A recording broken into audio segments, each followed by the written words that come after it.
नमस्कार, आदाब। आप देख रहे हैं खबर अड्डा और मैं हूं आपके साथ सुंबलीरम। दोस्तों, क्या सुधीर चौधरी जैसे एंकरों को और उत्तर प्रदेश सरकार में बैठे, प्रशासन में बैठे काम करने वाले लोगों को जेल नहीं होनी चाहिए? जी हां, बिल्कुल ठीक सुना है आपने। मैं ऐसा इसलिए कह रही हूं क्योंकि इन्हीं लोगों की प्रचार प्रसार की वजह से महाकुंभ में लाशों का ढेर लगता ही जा रहा है। सिर्फ महाकुंभ के अंदर ही नहीं बल्कि पूरे देश में इससे जुड़ी मौत की खबरें लगातार आ रही हैं। दोस्तों, लोग कह रहे हैं कि मर जाएंगे लेकिन 144 साल बाद आए कुंभ में जरूर जाएंगे। तो जो ये जोश है वो कहां से आ रहा है? ये जो 144 साल वाला नैरेटिव दिमाग में बसा हुआ है, यही इस जोश का कारण है ना? लेकिन अगर मैं आपसे कहूं कि ये सब कुछ एक झूठ है, सिर्फ एक प्रचार है, एक नैरेटिव है जो आप सभी को बेचा गया। सरकार ने, हमारे देश की लानती मीडिया ने इस तरह के भ्रम को फैलाया, आप लोगों को उकसाया और एक ऐसा नैरेटिव गढ़ा कि ये महाकुंभ 144 साल बाद आया है। इस महाकुंभ को आपकी पिछली पीढ़ी भी नहीं देख पाई थी और आपके बाद वाली पीढ़ी का भी इसे देखना उतना मुमकिन नहीं। तो केवल आपके पास ही ये गोल्डन चांस है, ये एक संयोग है कि आप इस बार के महाकुंभ को देखें, महसूस करें, आस्था की डुबकी लगाएं। बस यही वाला प्रचार हर एक शख्स ने, जो सत्ता में बैठा है, जो गोदी मीडिया में बैठा है, उसने किया, जोरों शोरों से किया। अपनी जेब भरने के लिए महाकुंभ के मेले को मौत का मेला बना डाला। बाकायदा ये स्ट्रैटेजी बनाई गई कि अगर इतने लोग आएंगे तो कितना ज्यादा रेवेन्यू जनरेट होगा।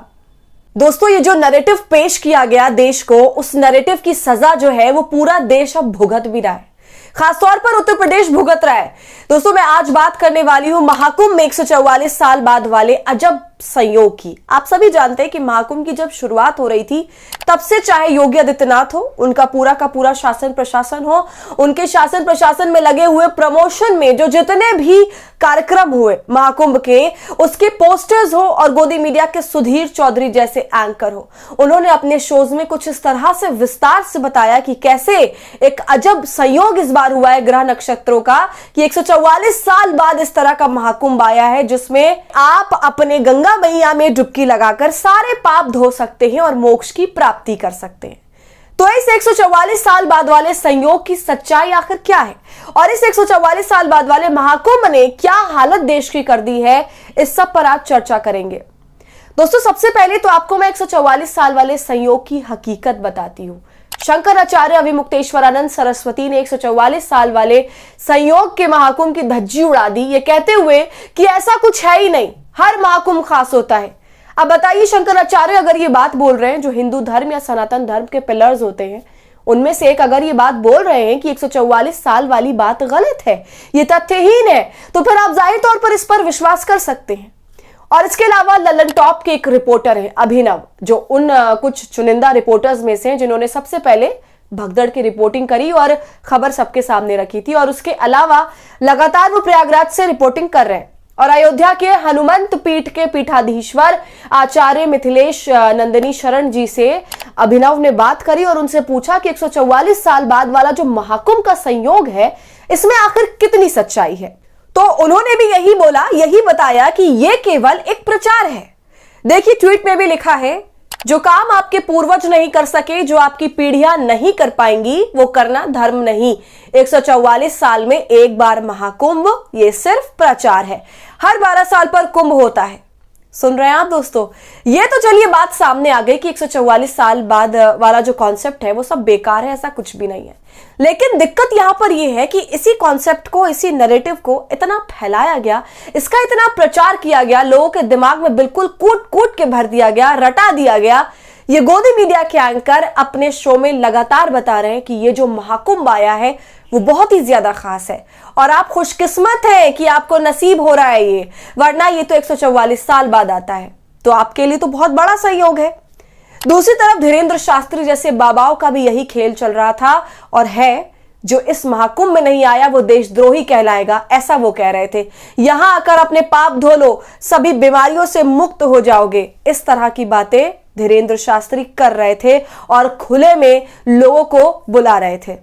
और उनकी बेशर्मी तो यहां तक थी कि वो कह रहे थे कि महाकुंभ में मर भी रहे हो तो मोक्ष की प्राप्ति है, यहां भी खुशनसीबी है। और मासूम लोगों को देखिए कि वो ऐसी तमाम बातों पर जबरदस्त विश्वास किए बैठे हैं और उनका कहना है कि मर जाएंगे लेकिन महाकुंभ में जरूर जाएंगे। तो ऐसे बाबा, ऐसे मीडिया वाले और ऐसी सरकार, ये सब के सब लोगों की मौत के जिम्मेदार हैं। और अब तो प्रयागराज की स्थिति दोस्तों ऐसी हो गई है कि सेना को उतारना पड़ गया है। और ऐसा कब होता है? जब स्थानीय पुलिस बल हाथ खड़े कर देता है, तमाम फोर्सेस हाथ खड़े देते हैं और फिर सेना को मैदान में स्थिति को कंट्रोल करने के लिए उतारा जाता है। तो पूरी ट्रैफिक व्यवस्था, महाकुंभ की व्यवस्था सब चरमरा गई और बहुत बुरी तरह से चरमरा गई। दोस्तों, एक पत्रकार है हर्षवर्धन त्रिपाठी, जिनके लिए मशहूर है कि वो मोदी समर्थक है। उन्होंने भी ट्वीट करके यही कहा है कि किसी भी शास्त्र में 144 वर्ष के महात्म्य का वर्णन नहीं है। प्रति 12 वर्ष पर कुंभ लगता है, यही सत्य सनातन है। तो जो मोदी के टॉप सपोर्टर है वो भी इस बात को मान रहे हैं। इसके अलावा दोस्तों, खबरें अभी अभी आने लगी हैं, लोग इस बात को शेयर करने लगे हैं कि 2013 में जो कुंभ हुआ था उस वक्त भी यही बात चली थी, यही फैलाया गया था कि वो भी 144 साल बाद आया है। तो तब का नैरेटिव बड़े स्तर पर नहीं पहुंचा क्योंकि सोशल मीडिया तब उतना तगड़ा नहीं था जितना अब है। खैर दोस्तों, अब मैं आपको मौत की खबरों का और चरमराती व्यवस्था का सिलसिला जो चला आ रहा है वो भी दिखा देती हूं। एक तो आज की खबर है, देखिए, सीधी में खाई में गिरी बोलेरो, 4 की मौत, हादसे में 4 लोग घायल। सिंगरौली से प्रयागराज महाकुंभ जा रहे थे सभी लोग। देखते जाइए, अब ऐसी खबरों की बाढ़ आई हुई है। महाकुंभ के बीच यूपी में कई सड़क हादसे, 40 से ज्यादा मौत, 80 से अधिक लोग घायल। प्रयागराज महाकुंभ से लौट रहे श्रद्धालुओं की कार अनियंत्रित होकर पलटी, हादसे में 4 घायल, 2 की हालत गंभीर। महाकुंभ जाते समय हादसे में 8 दोस्तों की हुई थी मौत। केंद्र सरकार मृतक के परिजनों को देगी 2 लाख रुपए। सोनभद्र की घाटी में दर्दनाक हादसा, महाकुंभ जा रहा था परिवार, डिवाइडर से टकराई कार, मची चीख पुकार। महाकुंभ में उमड़ी भीड़, संगम स्टेशन बंद, प्रयागराज की सड़कें जाम। महाकुंभ में श्रद्धालुओं का जनसैलाब, कौशांबी हाईवे पर भीषण जाम, प्रशासन अलर्ट। प्रयागराज में फिर चरमराई ट्रैफिक व्यवस्था, घंटों से जाम में फंसे लोग, सड़क पर उतरे सेना के जवान।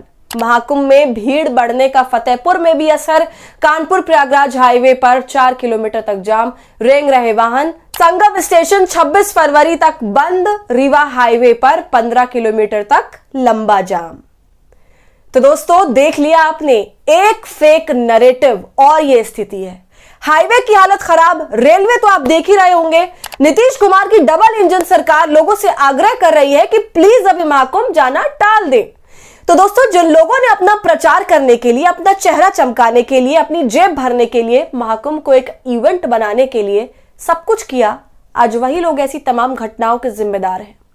आज की वीडियो में इतना ही। आपको क्या लगता है हमें कमेंट कर जरूर बताइए। इस पूरे मामले पर आपकी क्या राय है, हमसे जरूर साझा करें। वीडियो पसंद आई हो तो इसे लाइक और शेयर करें और खबर अड्डा को यूट्यूब पर सब्सक्राइब कर लें।